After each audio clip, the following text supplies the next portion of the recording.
One of the things we got going on today on our old mill that we're working on is, what we're looking at is, Danny and I have jacked up this side of the building off the side of the flume box, or our water chamber. And if you can see it, which I know is very hard, when they trim this, it wasn't done with an axe, but it was done with a saw from two different directions.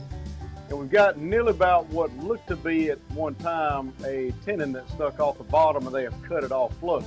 Same with this side here. I'm gonna take this grinder, we're gonna try to smooth up this bottom, smooth up this side, so that when we cut our posts, it's gonna go from here down to here. We've got it jacked up, we'll be able to let the building down on top of that block, which is going to solidify this building, finally make it where it's not just cantilevering over the side where you only got 3 points of the building actually onto the ground. So this is what we're working on today. This is a grinder, of course, and we've got a chainsaw chain inside this grinder, and that's going to allow me to eat away a lot of material at one time and to do this fairly smoothly.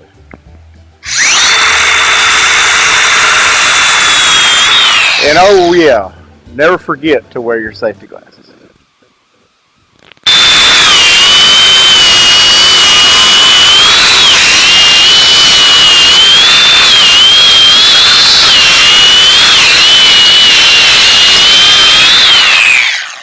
It's just that simple. You get mighty nasty, but one thing that the camera can't tell you is the smell of this beautiful old pine. If you could just see the grains, you've got to count it with a needle to be able to see, because how tight it is.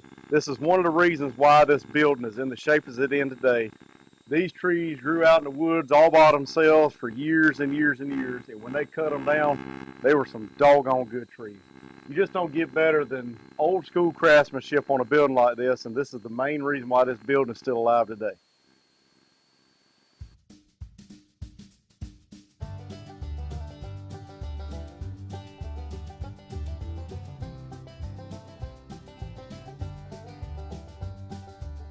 A big house jack, put it on top of the water chamber on the concrete part. We jacked up the side of this building. We probably came up 2.5, 3 inches. It's a lot. This is a big jack. Even with a 6-foot pole on it that I'm pushing on, it takes a lot of effort to push up this side of the building right here. This is not a joke. What we're trying to lift is actually about half of the building. So we only had a third that we're able to get to instead of a corner, because of where it's overhanging over this, the overflow part of the channel. Anyways, you notice the skid steer here. Daddy and I measured our timber that we cut on the sawmill. We picked it up, got it on the boom pole, got it on this strap.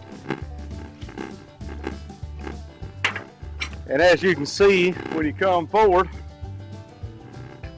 I picked this thing up and Daddy guided this right in here, set it on top of the pillar that we have built with concrete and block. Dad was able to guide it in. We let it down. Believe it or not, it's not bad out of level at this moment in time, with this big beam right here going all the way across to the other side of the mill. It wasn't bad off. It was only off, give or take, 1 inch to 1.25 inches.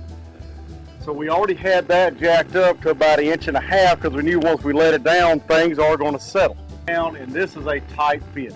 I know it's really hard to see with a camera, but you can't slide a dollar bill in that crack. That's just how we do it here at Old South Barn.